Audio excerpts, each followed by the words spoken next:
You're listening to the Cyberwire Network, powered by N2K.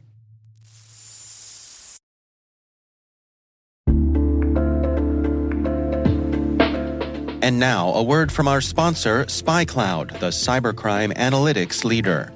SpyCloud disrupts cybercrime by telling you what criminals know about your business and your customers, so you can take action to prevent ransomware, session hijacking, account takeover, and online fraud. SpyCloud constantly recaptures and analyzes new data from the criminal underground, including credentials, session cookies, and PII siphoned from malware-infected devices. With knowledge of the specific exposed data criminals have in hand from InfoStealer malware on managed and unmanaged devices, security teams can respond with a more efficient and effective process called post-infection remediation that fits seamlessly into existing incident response frameworks. Get SpyCloud's post-infection remediation guide outlining the 7 steps for preventing a malware infection from becoming a full-blown ransomware incident. Visit spycloud.com/cyberwire. That's spycloud.com/cyberwire. And we thank SpyCloud for sponsoring our show.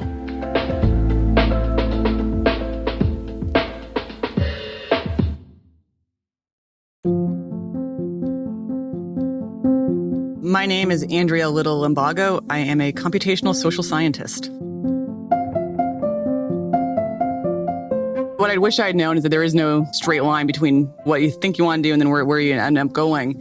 Mine was very circuitous. And so, I started off, undergrad was a Romance language and government major. So I really, again, getting back to my love of international relations, I started there and then took about a year off, worked in Breckenridge, Colorado as a waitress, and you prepared for grad school.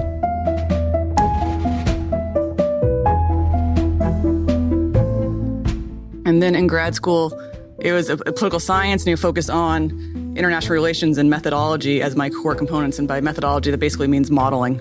In a quantitative way, how do you model everything from regime-type democracies to authoritarian regimes to what the relationship between military personnel and foreign direct investment.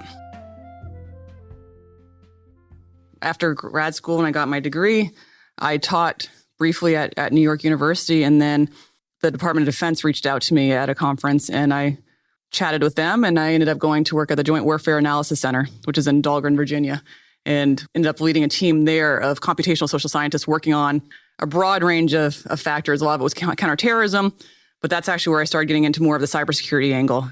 But we were one of the first teams to really start thinking about that intersection of cybersecurity and geopolitics and quantitative modeling. An important thing that it taught me working there was, in academia, you have not an endless amount of time, but you have a lot of time to thoroughly do your research, to double check your data, to do everything. You go work in the Department of Defense, and it's everything from, we need an answer in the next hour to, we need a couple days to a couple weeks. And so the time horizons really vary.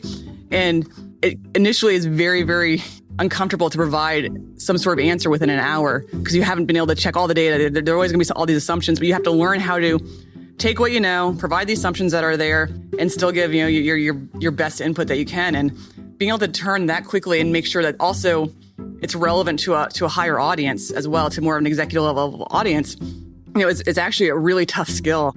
Being able to do research that is operationally relevant is extremely rewarding.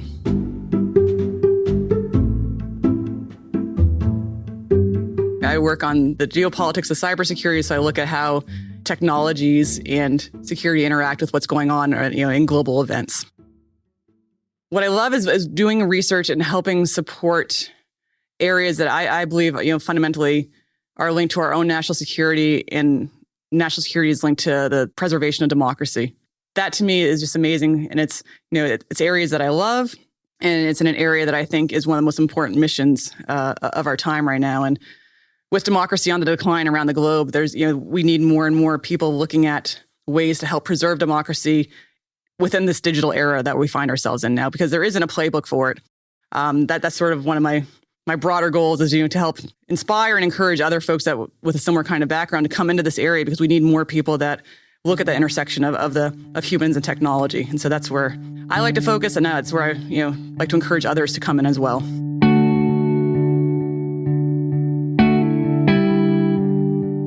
when I first really was in cybersecurity, I think the biggest challenge I had was, I just remember getting asked almost on a weekly basis, what is a social scientist doing in cybersecurity? And when you keep getting asked that time and time again, you kind of start wondering, what am I doing here?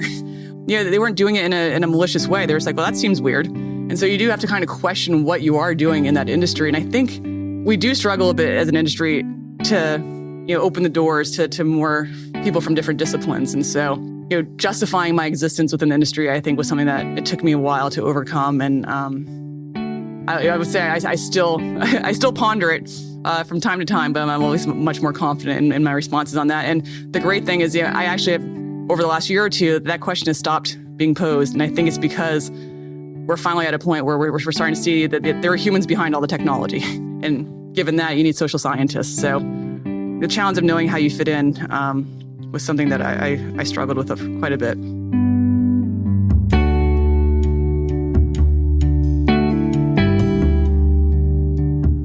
When people think of cybersecurity, they still think of the hooded hacker. And while that's an important part of it, but that's not the only job track that you can take. There's just so many different areas within cybersecurity, and we have a huge gap right now as far as having the skill sets and people in the workplace openings that are out there. So I would say get involved and read.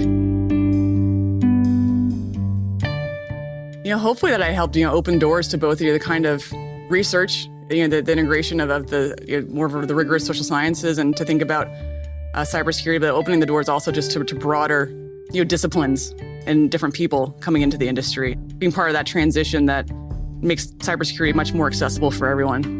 Yeah, that'd be great if something along those lines happens. So we'll see.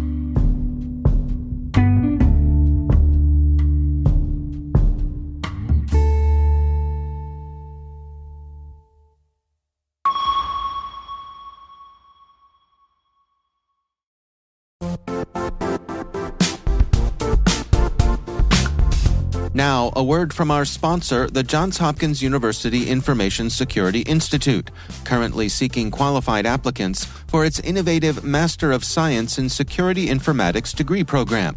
Study alongside world-class interdisciplinary experts and gain unparalleled educational, research, and professional experience in information security and assurance. Interested U.S. citizens should consider the National Science Foundation's CyberCore Scholarship for Service program, which covers tuition and a $6,000 annual professional development allowance, as well as providing a $37,000 additional annual stipend. Apply for the scholarship and the fall semester by March 1st. Learn more at cs.jhu.edu/MSSI.